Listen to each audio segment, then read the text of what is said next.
여러분 안녕하세요, 롱장입니다. 오늘은 좀 외부에 나와 있는데요. 저는 이제 차를 타고 좀 많이 다니는 스타일이에요. 원래 그걸 좋아하기도 하고, 그리고 제가 하는 일에 굉장히 도움이 되기 때문인데, 오늘은 이제 지인분께서 커피숍을 오픈을 하시는 날이에요. 오늘 오픈은 아닌데 가오픈. 지금은 이제 연휴 기간이어서 아직 제대로 오픈하는 건 아니고 오늘 준비를 마무리를 하세요. 왜 그러냐면 원래 하시는 일이 있는데 이거를 이제 오픈하려면 시간이 남아야 되잖아요. 그래서 요번에 명절을 여기다 다 반납을 하시고 마무리를 싹 하시는 거예요. 자, 근데 이분이 원래 커피숍을 운영하는 분이냐? 아니에요. 그리고 오픈한 커피숍도 사실 굉장히 단촐한데 저는 괜찮은 것 같더라고요. 그런데 이분은 저랑 어떻게 하는 사이냐면은 원래는 토지 투자를 하시는 분이에요. 토지 투자를 하는 분이고 저도 이제 같이 하곤 했고요. 지분 참여이기도 하고. 근데 이제 많은 분들이 약간 오해하시는 부분이 있어서 좀 말씀을 드리고자 해요. 일단 토지 투자 방법에는 되게 다양한 방법이 있더라고요. 제가 다 알 수는 없는 것 같아요. 근데 땅을 그냥 사놨다가 가격이 올라서 그냥 팔 수 있는 토지는 여러분이 봐도 괜찮은 토지이거나 좀 운이 좋거나 기본적으로 국가에서 밑그림은 그려놓은 곳이어야 되더라고요. 근데 그게 아닌 경우에는 약간 토지는 여전히 정보의 어떤 질의 차이가 있는 것 같아요. 일부 소수만 알 수 있는 정보 있잖아요. 어디가 개발이 된다, 어디다 뭘 만든다. 그 개발 호재가 발표가 되면은 확실히 매수세가 쏠리는 것 같은데, 제가 이제 요새 와서 왜 이렇게 됐냐면은 이게 굉장히 약해졌어요. 유동성이 약해졌다는 느낌이 있잖아요. 뭔가 개발 호재가 있거나 뭔가 사람들이 괜찮다는 테마가 나와도 사람들이 나와서 땅을 보거나 사지 않아요. 그러니까 여기도 굉장히 위축이 됐어요. 근데 땅은 급매로 처분하는 분이 굉장히 적기 때문에 그나마 좀 괜찮은 것 같은데 많이 떨어졌다 이런 느낌은 전혀 없지만 제가 이제 꾸준히 다닌 결과 분위기가 안 좋은 거는 같아요. 제가 왜 이렇게 다니냐면 이분이랑 같이 사실은 이거는 뭐 얘기해봤자 별 의미는 없는데요. 곧 총선이에요. 근데 이제 총선이 다가오면은 사람들이 예전부터 기대한 게 있는데 여러분한테 오늘 말씀드리고 싶은 게 두 가지예요. 뭐냐면 일단 총선이 다가오면은 개발 호재 발표가 나오거든요. 근데 그 개발 호재를 가지고 사기치는 사람도 있고 그걸로 돈을 날리는 사람도 있고 개발 호재가 발표만 되고 개발이 안 되는 경우도 있고 정말 어떤 사람의 인생에 큰 영향을 미칠 수가 있는 테마는 맞아요. 왜냐면 땅덩이가 크잖아요. 그런데 많은 분들이 첫 번째로 오해하는 게 뭐냐면은 이 개발 호재가 국회의원들이 그냥 막 회의해가지고 아무 생각 없이 그냥 막 만들어낸다고 생각하는 분들이 계세요. 근데 그런 건 맞는데 예를 들어서 거기 말씀드려 볼까요? 3개 신도시 중에서 대장 신도시 있죠. 대장동. 그러니까 여기 인천에서 그리고 부천에서 좀 가까운 데 있잖아요. 거기 현지에 가보세요. 현지에 가보면 무슨 얘기를 하냐면 대장 신도시 있잖아요. 거기는 원래 개발 계획이 계속 있던 곳이에요. 그러니까 개발 계획이 원래 있어서 개발된다고 사람들이 이미 다 알고 있었고 그것 때문에 투자자들이 한 몇 바퀴는 돌았던 곳이에요. 근데 대장 신도시가 될 줄은 몰랐어요. 전 처음 들었는데 원래 사람들이 투자하던 곳이에요. 무슨 말이냐면 개발 계획이 나오더라도 이미 사전에 어느 정도 약간 밑그림? 어떤 소문? 사람들의 움직임이 있는 경우가 많아요. 다시 얘기해서 총선이 다가오면서 어떤 호재가 터지더라도 이미 밑그림이 그려져 있던가 일부 사람들이 이미 알고 있던가 카더라 통신이 존재할 가능성이 높아요. 제가 봤을 땐 그래요.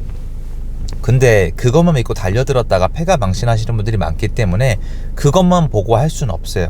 그런데 전국을 다니면은 교집합이 생겨요.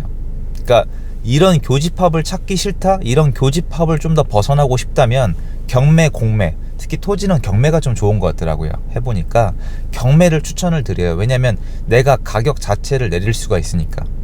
수요가 약한 상품은 살라는 사람이 극소수일수록 경매로 가면 훨씬 더 유리해요. 그러니까 아파트 시장이 화랑장이면은 경매를 받아도 낙찰 가격이 아쉬운 경우가 많은데 토지는 애시당초 여러분 그 땅에 매수가 그렇게 수요가 많지가 않잖아요. 그러면 이걸 경매 시장으로 가면 한 번 더 줄을 잖아요. 이렇게 다니면은 일단 경매 얘기는 빼고 교집합이 뭐냐면은 개발 호재 얘기가 나온 적이 있고 개발 호재 얘기가 나온 적이 있지만 카더란 거예요. 그리고 원체 이렇게 요즘처럼 분위기가 안 좋고 땅 입지가 별로면은 생각보다 거래가 없기 때문에 카더라 통신이 나와도 거래가 없기 때문에 깎여요. 근데 그와 동시에 플러스 알파에 인근에 개발된 땅이 있거나 개발될 만한 여지가 있거나 아니면 거래 사례가 있어서 쓰레기는 아닌 땅. 근데 이게 되게 단순하긴 한데 실제로 액션을 하시려 그러면은 진짜 맨 땅에 헤딩하는 느낌이고 거의 안 하게 돼요. 정상적인 사고관을 가지신 분들은 안 하더라고요. 참고로 저는 이런 정상적인 사고관을 가지지 못한 시절에 토지를 부동산 사장님 말씀만 믿고 산 적이 있어요. 나중에 가니까 그 사장님 동네에서 소문이 도망가셨더라고요. 알고 보니까 본인이 가지고 있던 땅 중에 하나를 저한테 파신 거예요. 당연히 죽도록 고생했어요. 그 땅 안 팔려가지고. 그런데 그런 것들을 겪고 좀 정리를 해보니까 일단 가치가 있는 땅은 인근에 거래 사례가 있거나 매도, 그러니까 팔릴 가능성이 조금이라도 있어야 돼요. 팔릴 가능성이 없는 땅이 있어요. 팔릴 가능성이 조금이라도 있으면 내가 시간을 기다리면 돼요. 근데 기다림이라 하면 내 체력이니까 그 안에 대출 이자를 내거나 해야 되잖아요. 그래서 이분은 땅을 샀어요. 지금 제가 말씀드린 교집합이 있죠. 쓰레기 땅은 아닌데 카더라 통신은 있고 인근에 개발된 데는 있는데 가격이 되게 싼 거예요. 요새 또 금매가 나오잖아요. 쭉 나왔었잖아요. 요런 걸 샀는데 문제가 뭐냐면 요런 땅을 사면은 제일 짜증나는 게 뭐냐면은 대출 이자예요. 대출 이자를 어디서 충당하느냐? 원래는 위에 뭐 창고로 빌려주던 주차장으로 빌려주던 세입자를 구해가지고 그냥 땅에다 넣고 잘 쓰시라 그러고 이걸 월세를 받아서 대출 이자를 내는 게 제일 좋은데 이분 같은 경우에는 애시당초 그런 땅이 못 됐어요. 그런데 인근의 땅을 알아보다가 커피숍을 이제 창업하려는 분들이 있다는 걸 알았던 거예요. 그 마을에 여기 되게 지금 여기 완전 외곽이거든요. 그러면 그런 분들이랑 얘기를 나눠보니까 대충 여러분 그 약간 가건물처럼 컨테이너 박스틱한 거 있죠. 요런 거 한 칸만 대충 올려주면 물론 시설을 해야 되겠죠. 그런 것만 올려주면은 커피숍을 할 만한 분들이 있었어요. 그래서 많이 깎이고 커피숍을 창업할 수가 있고 여기를 이끌어 나갈 분들을 다 구한 상태에서 토지를 매매를 하셨고 장기간의 시간을 준비를 거쳐서 요번에 오픈하시는 건데 얘네가 매출이 제대로 나오면은 솔직히 더 좋을 거고 이분은 토지에 걸려있는 대출 이자를 월세로 충당이 가능할 것 같아요. 왜 그러냐면 이 창업하시는 분이 원하는 걸 들어줬잖아요. 맨 땅에 이거 구하기 어려워요, 여러분. 저도 처음 봤어요. 사실 이렇게까지 구하는 건 처음 봤는데 아이디어가 맞는 게 제가 봐도 이 토지는 오래 들고 가면은 희망이 있는 토지고 이분이 사신 가격이, 왜냐면 이 땅은 샀으면 그냥 대출만 계속 내야 되거든요. 이분이 산 이 가격이면은 저는 나쁘지 않다고 보고 굉장히 잘 깎이는 타이밍에 사셨어요. 근데 만약에 카더라 통신대로 안 되면 어쩔 수 없고 만약에 개발 호재가 발표가 된다 또는 진짜 현실화 된다, 그런데 만약에 인근에 개발이 먼저 되고 커피숍까지 잘 돼가지고 월세를 또 올릴 수 있다, 또 이분이 커피숍이 더 잘 돼가지고 나중에 여기를 산다고 한다, 이러면 여러 가지 희망회로를 돌릴 수가 있잖아요.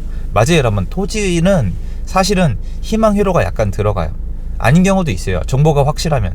좀 이제 지나간 얘기지만 LH 직원들이 희망회로를 돌려서 산 건 아니잖아요. 나무 심은 땅 보면 요새 생각나는 분들도 계신데 어쨌건 이런 식으로 토지가 좀 열심히 다니면 1년에 한두 건은 괜찮은 게 나오는 것 같아요. 그래서 저는 좀 보고 배우고 싶어가지고 와서 좀 봤는데 막상 내 땅을 처음에 사실 때는 이거 괜찮을까라는 생각이 저조차 들 정도로 외곽이었는데 만약에 이게 돌아가는 걸 봤을 때, 그리고 지금 생각보다 커피숍을 했을 때 망하지 않을 것 같은 거예요. 쭉 인근을 다 돌아보니까 지금 여기가 거기 인근 중에 하나인데 커피숍이 그냥 땅 하고 있거든요. 비슷한 컨셉으로. 근데 지금 명절이어서 그런지 앞에 차들이 서 있고 가족 단위로 커피숍이 거의 꽉 차 있어요. 그래서 이건 내 생각이 좀 짧았나 보다. 왜냐면 이쪽은 잘 모르니까. 요식 사업이나 이런 음료 장사가 진짜 힘들잖아요. 그래서 여러분도 보시면은 어느 땅을 사세요, 어디가 개발됩니다, 이러면은 눈탱이 맞기 딱 좋아요. 그런 거 말고 여러분이 쭉 다니시면서 거래가 된 가격이 얼마인지, 그리고 무엇보다 그 땅을 그 사람이 어떻게 보유했는지, 그리고 어떻게 팔아 먹었는지가 중요하거든요. 근데 사실 어떻게 보유할지랑 어떻게 팔지가 해결이 되면은 어느 땅을 사야 될지가 자동 결정되잖아요. 그리고 여러분이 돈이 많으면 당연히 주요 입지를 사시겠죠. 주요 입지 있죠. 수도권의 주요 입지들은 나중에 못 파는 경우가 거의 없어요. 왜냐면 그 땅에다 뭘 지어도 짓잖아요. 그런데 지금 여긴 그런 곳이 아니에요. 정말 지금 제 눈앞에 이 360도 파노라마를 둘러봤을 때 아파트가 제 눈을 가릴 수 있는 건물이 없어요. 그런 곳이에요. 그럼에도 불구하고 이렇게 도전하는 분들을 저는 수년 동안 만나왔는데 실제로 여기서 안 좋은 케이스도 나와요. 왜냐면 제 케이스가 안 좋았기 때문에. 저는 이거 사실 돈을 못 벌고 돈을 좀 날렸거든요. 그런데 이거는 제가 만약에 수익으로 이어지면은 굉장히 좋은 사례여서 여기 부탁드려서 지인분한테 나중에 뭐 어떤 예를 들어서 라이브나 강의할 때 소개를 해드려도 될 만큼 괜찮은 시도 같아요. 저는 처음에 땅 살 때 커피숍 오픈하신다 그래서 오픈 못할 줄 알았거든요. 그런데 진짜로 되게 열심히 알아보셨나봐요. 어떻게 지을 수 있는지랑 커피숍 사장님이 얼마나 여기에 의지가 있는지, 그리고 여기 월세를 얼마나 낼 수 있을지, 그리고 가게 매출이 얼마 이하로 나오면은 월세를 어떻게 할 건지 다 얘기를 하고, 이거를 근반으로 토지 가격을 계속 협의를 해가지고 또 부동산 사장님도 좋은 분 만나서 이렇게 돌리고 돌려서 겨우겨우 거래를 성사시켰는데, 어쨌건 제일 중요한 건 제 생각에는 솔직히 제 투자 원칙은 아닌데 이 개발 호재가 제대로 나와주면은 확실히 평당 단가가 뛰거든요. 그러면 그때부터는 이제 진짜 편하게 쉬는 거죠. 근데 만약에 개발 호재도 나왔는데 이분이 만약에 장사도 잘 돼서 월세가 들어와서 대출 이자까지 충당이 된다, 아니면 플러스 알파로 대출 이자가 나중에 내려가는데 장사는 잘 된다, 아니면 플러스 알파로 커피숍 사장님이 여기를 사버린다고 한다, 그러면 솔직히 모르는 거잖아요. 근데 문제는 플러스 알파에서 희망 회로는 돌릴 수가 있는데 나중에 안 됐을 경우에도 옛날에 제가 겪었던 계속 진짜 엄청난 장기간 동안 안 팔려서 도저히 탈출이 안 되고 망할 것 같진 않은 거예요. 그래서 제가 봤을 때는 괜찮은 투자를 한 것 같다, 이런 생각이 들더라고요. 그래서 저는 이렇게 돌아다니고요. 제가 이거 지나가면 까먹을 것 같아서, 제가 주요 업이 아니거든요, 저거는. 그래서 영상을 남겨서 여러분도 만약에 쭉 다니시면은 가끔 토지에 대해서 내가 땅을 사놓고 보유하고 파는 거에 대해서 어떻게 계획을 짤 수 있을까, 대출이자는 누가 내줄 건가, 그리고 나중에 어떤 사람이 사줄 건가를 생각하는 습관을 가지시면은 생각 의외로 땅을 볼 수 있는 지역이 넓어져요. 저도 그렇게 시작을 했거든요. 물론 전 스타트가 안 좋았지만 그거 공유하고 싶어서 나와서 영상을 좀 남기고 있습니다. 도움되셨으면 좋겠고요. 여러분 좋은 하루 되십시오. 감사합니다.